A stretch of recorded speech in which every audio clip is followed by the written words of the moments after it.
A guerra entrou em uma nova fase explosiva, e o mundo assiste a decisões que podem redefinir o futuro global.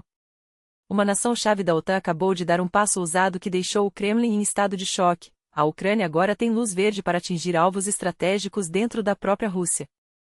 Não é brincadeira, não é blefe, é uma mudança radical nas regras do jogo, e as consequências serão devastadoras.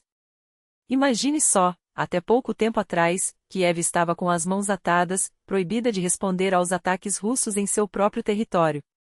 Mas agora, com a palavra do chanceler alemão Friedrich Merz, sim, o mesmo que já defendeu o envio dos poderosos mísseis Taurus, tudo mudou. Em entrevista à emissora alemã WDR, ele foi categórico: nem a Alemanha, nem a França, nem os Estados Unidos impõem mais limites à distância das armas fornecidas à Ucrânia. Tradução: a partir de agora, bases militares, depósitos de munição e até mesmo os esconderijos mais blindados de Moscou estão na mira. E quando falamos de esconderijos, pensem bem, o Taurus, uma arma de precisão cirúrgica, voa 500 km e foi projetado para destruir alvos subterrâneos como, por exemplo, certos bunkers que alguém acha que estão a salvo. Mas não para por aí. Além dos Taurus, a Alemanha está enviando mísseis para os sistemas Patriot e 4 baterias antiaéreas Iris-T, conforme anunciou o ministro da Defesa Boris Pistorius. E Merz não poupou palavras duras: essa guerra será muito mais longa e brutal do que a maioria consegue imaginar. Coincidência ou não, o presidente Zelensky chega a Berlim nesta semana para conversas confidenciais. Será que o tema bunkers vai aparecer na pauta? Oficialmente, não. Mas entre quatro paredes, quem sabe? Enquanto isso, Moscou joga sujo e descaradamente. O vice-presidente do Conselho de Segurança russo, Dmitry Medvedev, soltou uma ameaça que beira o grotesco, uma zona tampão que, na prática, engoliria quase toda a Ucrânia, deixando apenas uma faixa minúscula perto da Polônia. Se o apoio militar ao regime de Kiev continuar, é assim que ficará, avisou. Mas isso não é apenas fanfarronice. Tropas russas já estão criando uma faixa sanitária nas regiões de Sumy e Kharkiv, ocupadas à força. Putin, por sua vez, ordenou a formação de uma zona de segurança na fronteira. Tradução real: a Rússia quer transformar a Ucrânia em terra de ninguém, um campo de batalha permanente. E por quê? Porque, no fundo, Moscou sabe que sua única chance de vitória é fazer o Ocidente desistir de apoiar Kiev.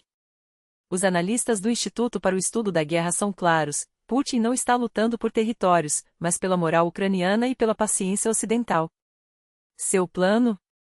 Bombardear cidades até que o mundo canse e diga chega. Só que há um detalhe: essa estratégia pode se voltar contra ele. E não é qualquer um que está falando disso, é Donald Trump. O ex-presidente americano foi direto: Putin sempre quis toda a Ucrânia, não só uma parte. Se conseguir, será o início do fim da Rússia. Palavras fortes, vindo de quem conhece bem o jogo geopolítico. E falando em jogos perigosos, a China não está de brincadeira. Enquanto o mundo olha para a Ucrânia, Pequim acelera os preparativos para um movimento que pode explodir a Ásia, a invasão de Taiwan. Tropas de elite, aviões de combate e sistemas de mísseis estão sendo posicionados na costa, prontos para um bloqueio relâmpago. Os exercícios anti-rotina se multiplicam, na verdade, são ensaios para o dia de centenas de violações do espaço aéreo taiwanês por mês. Navios de guerra em patrulha permanente. Tudo indica que Xi Jinping não está apenas testando limites, está esperando o momento certo para agir. E quando isso acontecer, o mundo vai acordar para uma crise como nunca viu. Mas nem só de guerra vive a geopolítica. Enquanto os Estados Unidos reduzem sua presença militar na África, uma decisão iniciada ainda no governo Trump, Rússia e China avançam sem piedade. O general Michael Langley, chefe das forças americanas no continente, admitiu: a prioridade agora é proteger a pátria com tropas móveis e letais. Só que esse vácuo não fica vazio. Moscou e Pequim estão preenchendo o espaço com influência, armas e promessas. Quem vai dominar a África nos próximos anos? A resposta já está sendo escrita. E para fechar com uma dose de ironia trágica, a Rússia, que se gaba de ser uma potência militar, está fazendo uma reforma histórica em suas forças armadas. Qual é a grande novidade? Adeus, portiancas. Os soldados finalmente vão receber meias. Sim, você leu certo. Depois de séculos amarrando panos nos pés, a Rosvardeia decidiu que isso é um obsoleto. O ex-ministro da Defesa Sergei Shoigu até se vangloriou disso como uma de suas maiores conquistas. Só não explicou por que, no século XXI, seus soldados ainda lavam a roupa uma vez por semana ou tomam banho no mesmo intervalo. Enquanto isso, o mundo gira cada vez mais rápido e perigosamente. A Ucrânia ganha armas para atingir o coração da Rússia.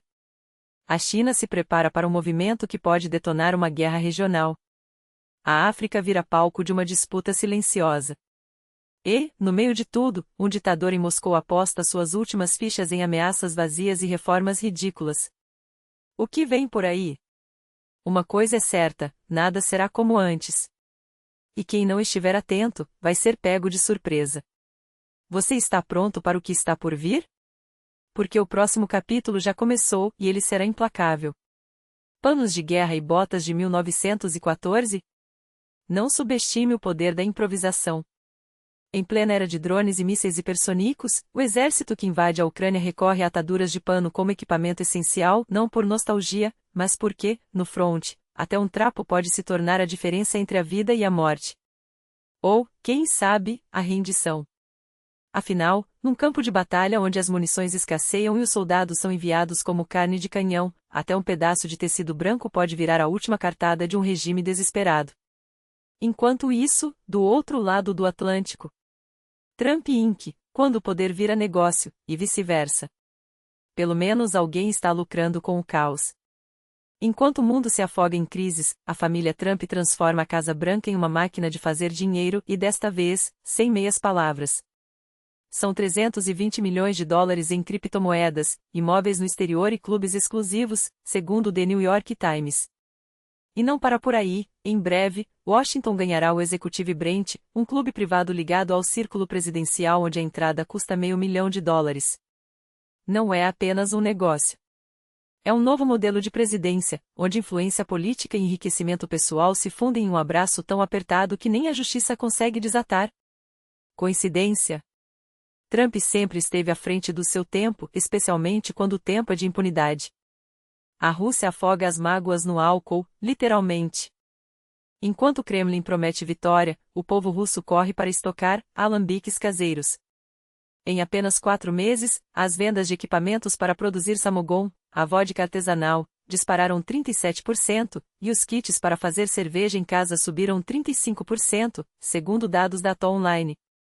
O surto começou depois que o governo ameaçou proibir a venda online de bebidas. O Ministério da Saúde soou alarme. Não são só os camponeses que destilam álcool em casa agora, são estudantes, funcionários públicos e até burocratas transformando suas cozinhas em microdestilarias. A solução das autoridades? Mais controle, coletar dados pessoais, taxar compras e restringir vendas. Já vimos esse filme. Há 40 anos, a URSS declarou guerra ao Samogon. Poucos anos depois, o país desapareceu. Mera coincidência? Ou um aviso de que, quando um regime persegue os vícios do povo em vez de suas próprias falhas, o colapso é apenas uma questão de tempo. A Arábia Saudita faz o impensável, e lucra com isso. Enquanto a Rússia mergulha no álcool clandestino, Riad faz o oposto, legaliza. Pela primeira vez em 72 anos, a Arábia Saudita vai permitir a venda de cerveja, vinho e cidra, mas só em 600 zonas turísticas, a tempo da Expo 2030 e da Copa do Mundo de 2034. Destilados seguem proibidos, mas o gesto é histórico. Afinal, estamos falando de um país onde, até pouco tempo atrás, até turistas eram presos por portar uma garrafa de vinho. Agora, o petrodólar se mistura ao champanhe. Moral da história? Quem adapta as regras ao mundo real sobrevive. Quem insiste em proibir tudo, bem, basta olhar para Moscou. Guerra entre uniformes, quando a briga é de mentira, mas a bala é de verdade. Guerras entre polícias já são lugar comum na Rússia. Mas desta vez, o conflito entre 2 oficiais, um major e um tenente-coronel, ganhou um palco inusitado, a Bielorrússia. Os dois se encontraram num cruzamento das rodovias M1 e A95, perto de Orsha, e o que deveria ser uma reunião de negócios virou um duelo com armas de fogo. Apesar de usarem pistolas de borracha, um deles não saiu vivo da briga. Detalhe macabro, Ambos eram agentes russos em solo estrangeiro, resolvendo contas internas como se estivessem em um faroeste dos anos 1990. Coincidência? Ou mais um sinal de que, quando o sistema apodrece por dentro, até os algozes começam a se devorar? E enquanto isso, a Suíça constrói o futuro, em 3D. Enquanto se afogam em álcool, outros erguem a torre 3D mais alta do mundo, 30 metros de inovação em Mulegnos, Suíça. Um lembrete de que, mesmo em tempos de caos, há quem ainda aponte para cima. A pergunta que fica: você está acompanhando as peças se movendo no tabuleiro? Porque elas não param. E a próxima jogada pode ser a sua.